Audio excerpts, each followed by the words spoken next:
Welcome to channel 5 news. మావి bogus పట్టాలు కావు, అధికారికంగా మంజూరు చేసినవే అని గట్టుపల్లి దళిత కాలనీకి చెందిన రైతులు కావలిలోని జర్నలిస్ట్ క్లబ్ నందు విలేకరుల సమావేశంలో తెలిపారు. మా పట్టాలు బోగస్ పట్టాలు కావని అధికారికంగానే రెవెన్యూ అధికారులు పంపిణీ చేసినవే అని వాటికి సంబంధించిన ఆధారాలు పక్కాగా ఉన్నాయని, అయితే మా గ్రామంలో కొందరు అగ్రవర్ణాలకు చెందిన వ్యక్తులు మా మీద అసత్య ప్రచారాలు చేస్తున్నారని జలదంకి మండలం గట్టుపల్లి గ్రామ దళిత కాలనీకి చెందిన రైతులు ముసలి వెంకటరమణయ్య, కాకాని సునీత తెలియజేశారు. మాది గట్టుపల్లి గ్రామము, జలదంకి మండలం, నెల్లూరు జిల్లా. మాకు 2009లో ఆగస్టు 15వ తారీఖున 145 మందికి పట్టాలు ఇచ్చి ఉన్నారు. అప్పటి జిల్లా కలెక్టర్ అయినటువంటి రాంగోపాల్ ఆదేశాల మేరకు అప్పటి ఎమ్మెల్యే బైఫర్కేషన్కు ముందు మాగుంట పార్వతమ్మ గారు ఇచ్చిన లెటర్ మీదకు, తర్వాత వచ్చేసి ఉదయగిరి ఎమ్మెల్యే గారు ఇచ్చిన దాని ప్రకారంగా మాకు 1B మాన్యువల్ అన్నీ ఇచ్చున్నారు. ఇచ్చుంటే తర్వాత 2012లో కూడా మేము దాని గురించి మేము అడిగి ఉన్నాం. ఆ 2009లోనే అప్పట్లోనే ఇవ్వగానే వెంటనే ఎవరైతే పెత్తందారులు అయినటువంటి ఆ గ్రామంలో ఉన్నటువంటి రెడ్డి గారు, కమ్మవారు ఆవిడ కోర్టుకు పోసి స్టేటస్కు తెచ్చి ఆ భూములు ఆపారు. దానిపైన అప్పుడు జిల్లా జాయింట్ కలెక్టర్ గారు వచ్చి స్టేటస్గా ఉన్నటువంటి భూముల్ని, ఖాళీగా ఉన్నటువంటి భూముల్ని రెండింటిని పరిశీలించిన మీదట ఈ భూముల్లోకి దయచేసి కోర్టు పెండింగ్ ఉంది కాబట్టి ఎవరు పోవద్దు, వచ్చినంత వరకు మీరు కానీ వాళ్ళు కానీ వెళ్ళొద్దు, ఈ ఖాళీగా ఉన్నటువంటి భూములు వాళ్ళు హ్యాండ్ ఓవర్ చేసిండి అని చెప్పారు.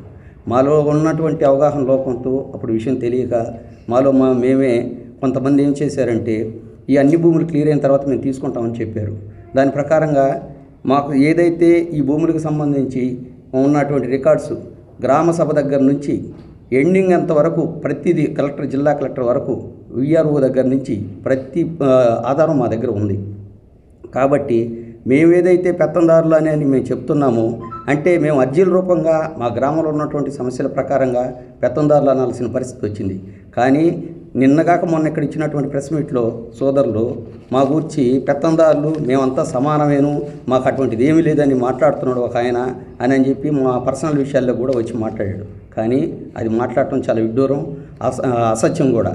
ఎందుకంటే ఇక్కడ 2024లో బొడ్రాళ్ళ సమస్య ఒకటి వచ్చింది. ఆ సమస్య వచ్చినప్పుడు మా గ్రామంలో ఉన్నటువంటి 20 కులాలు ఉంటే 20 కులాల్లో 18 కులాలను కలుపుకొని మా 2 కులాలను మాలామాదిగలు మాత్రమే పక్కన పెట్టి బొడ్రాళ్ళ ఇచ్చిన ఘనత పెద్ద అయింది. తర్వాత అక్కడి నుంచి వచ్చేసి అబ్బూరు శ్రీరాములు, అబ్బూరు ధనలక్ష్మి ఆయన పేరుతో వచ్చి కోర్టుకు పోయేసి కోర్టులో కూడా మా మీద వేసి ఉన్నాడు. తర్వాత మా అక్కడ ఇంద్రమ్మ థర్డ్ ఫేజ్లో ఎరుకులకు ఇచ్చిన భూములను కూడా 6 ఎకరాల 40 సెంట్లు ఉంటే దాని మీద కూడా కోర్టుకు వెళ్ళేసి అదే అనేవాళ్ళు, అంటే అబ్బూరు శ్రీరాములు అనేవాళ్ళు పోయేసి హైకోర్టులో వేశారు. అది డిస్పోజల్ అయ్యి ఆర్డీఓ కోర్టుకు తెచ్చి ఆర్డీఓ కోర్టులో మేము జడ్జిమెంట్ తీసుకొచ్చి ఆ ఎరుకులకు కూడా ఆ భూములు ఇప్పించాం. అంత పెద్ద మనసు కలిగిన పెద్ద మనిషి, అన్నీ సమానంగా చేయాలనుకున్న పెద్ద మనిషి మాకు చేయొచ్చు, మేము ఆయన ముందుకు వస్తాం.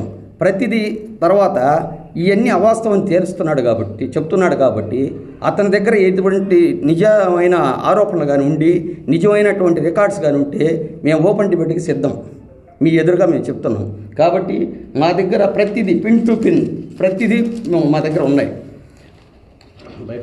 బైఫర్కేషన్ ముందు మాగుంట పార్వతమ్మ గారు కావలి ఎమ్మెల్యే గారు ఇచ్చినటువంటిది.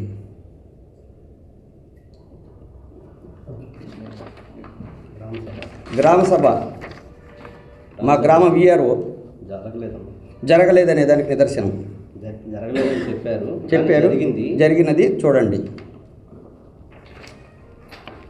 తర్వాత వచ్చేసి మేము లబ్ధిదారులు అయినటువంటి వాళ్ళని లిస్టులు రాసుకొని జిల్లా కలెక్టర్ గారికి తెలియజేస్తే ఆయన ఎంక్వైరీ కోసంగా మండల ఎంఆర్ఓ గారికి పంపించిన లిస్ట్ ఇది.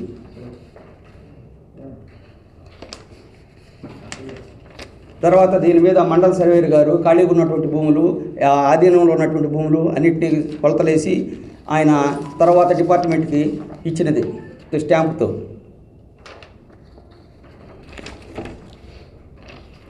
తర్వాత మండల రెవెన్యూ ఇన్స్పెక్టర్ గారిది నివేదిక.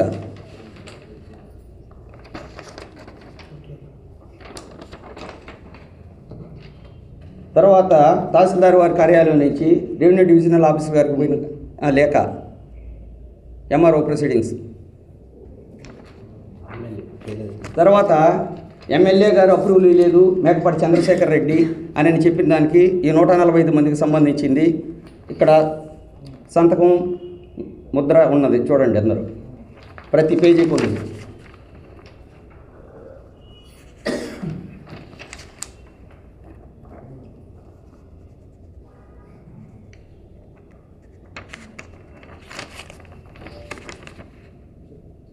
145 మందికి.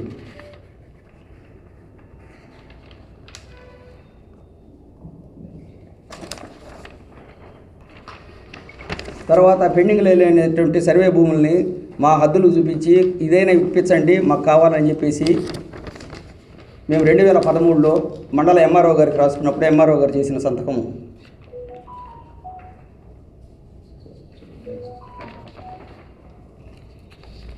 తర్వాత తహసీల్దార్కి రికమెండ్ చేయండి అని చెప్పి ఎమ్మెల్యే గారి దగ్గర తెచ్చిన లెటరు, చంద్రశేఖర్ రెడ్డి గారిది. అలాగే ఆర్డీఓ గారి దగ్గర తెచ్చింది కూడా, ఆర్డీఓ గారికి చంద్రశేఖర్ రెడ్డి గారు ఎమ్మెల్యే గారు ఇచ్చింది.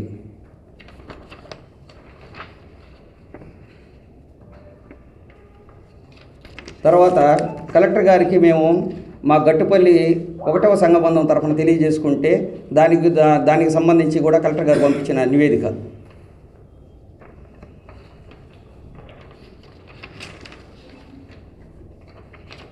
తర్వాత అప్పటి ఆర్థిక శాఖ మంత్రి ఆనం రామనారాయణ దగ్గర మేము ఆయనకి మా విషయం చెప్పుకొని మా గొడవ వినిపించుకున్న తర్వాత ఆయన వెంటనే స్పందించి ఆయన స్టాంప్ వేసి రెవెన్యూ అధికారులకు పంపించిన లెటర్ ఇది. జెరాక్స్ చూడండి, ముద్ర చూడండి.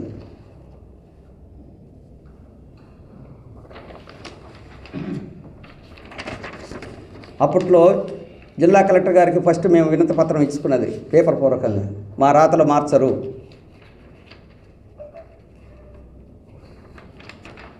కోటయ్య కావచ్చు, అబ్బూరు సుబ్బానాయుడు కావచ్చు, రాగూరు మాలకొండయ్య కావచ్చు, పులిం మస్తానరెడ్డి కావచ్చు అనే వాళ్ళ పేరుతో ఇంత ఆక్రమణలో ఉన్నారు అనేసి మేము కలెక్టర్ గారికి తెలియజేసుకున్నప్పుడు ఇచ్చినది.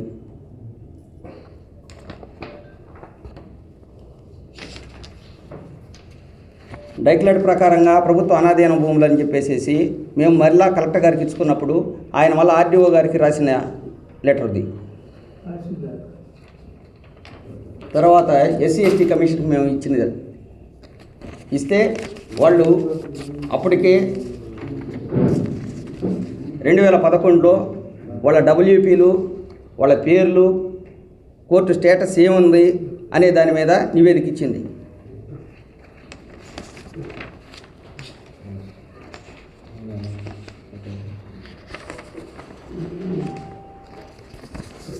తర్వాత హ్యూమన్ రైట్స్కి ఇచ్చాము. ఇవన్నీ అవాస్తవాలైతే మా దగ్గర ఇంత ఎందుకుంది, ప్రభుత్వ పరంగా అధికారులు ఎందుకు వచ్చారు ముందుకి, తర్వాత రెవెన్యూ వాళ్ళు ఎందుకు వచ్చారు, తర్వాత పొలిటికల్గా ఎమ్మెల్యే గారు అప్పటి ఆర్థిక శాఖ మంత్రి గారు ఎందుకు వచ్చారు, తర్వాత ఎస్సీ ఎస్టీ కమిషన్ ఎందుకు వచ్చింది, తర్వాత హ్యూమన్ రైట్స్ ఎందుకు వచ్చింది, దాన్ని బట్టి మీరే నిర్ణయించండి. మాది అసలు డూప్లికేట్ అయినప్పుడు మా దాని మీద వాళ్ళు మా పేర్ల మీద వాళ్ళు కోర్టుకి ఎందుకు పోయేసి మా మీద పిటిషన్ వేశారు. వాళ్ళు అడిగిన దానికి దీంట్లోనే ప్రశ్నకి సమాధానం ఉంది. మా డూప్లికేట్ అయినప్పుడు వాళ్ళు కోర్టుకు పోయి తెలియజేసుకోవాల్సిన అవసరం ఏముంది, మాకు నోటీసులు పంపించాల్సిన అవసరం ఏముంది. ఎవరైతే నిన్న పెత్తందారులు అయినటువంటి మేమందరం సమానం అని చెప్పి మాట్లాడిన ఆయన అసలు మాకు ఏమీ లేవు వాళ్ళ దగ్గర అన్న ఆయన ప్రజెంట్ ఈరోజు అసలు మాకు కోర్టు క్యాన్సిల్ చేసేసి ఎప్పుడో మాకు ఇచ్చేసేసింది అని చెప్పిన ఆయన ప్రజెంట్ స్టేటస్ ఈ రోజుకి రాత్రికి తీసిన స్టేటస్ చూడండి, పెండింగ్ ఉందో లేదో చూడండి. అబ్బూరి శివరామకృష్ణకు సంబంధించిన వ్యవహారం ఇది.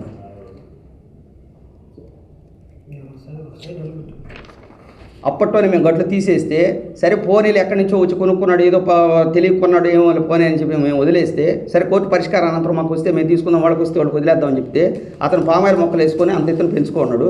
మళ్ళా 1417లో వాంటెడ్గా రూములు వేసుకొని రోడ్లు పోసుకొని దాంట్లో ఉన్నాడు ఆయన.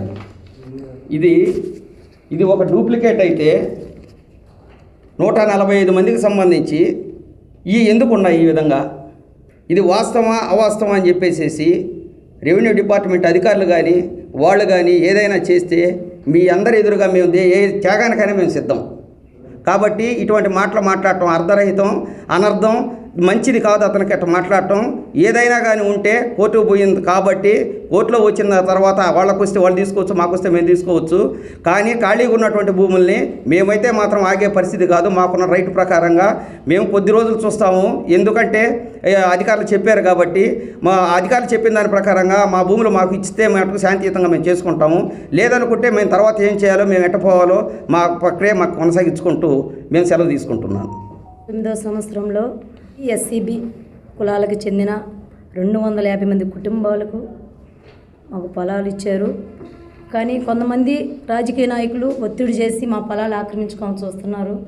దీని ఏంటంటే పరిష్కారం ఏంటంటే ఒక విషయం తెలియజేయమన్నా, మన 7వ తేదీ గ్రామసభ మీటింగ్ జరిగింది సార్. గ్రామసభ మీటింగ్లో డమ్ము సులోచనంని పక్కన పెట్టుకొని ఒత్తిడిగా గ్రామసభని బహిష్కరించేశారు. బాగా ఇబ్బంది పెట్టేశారు.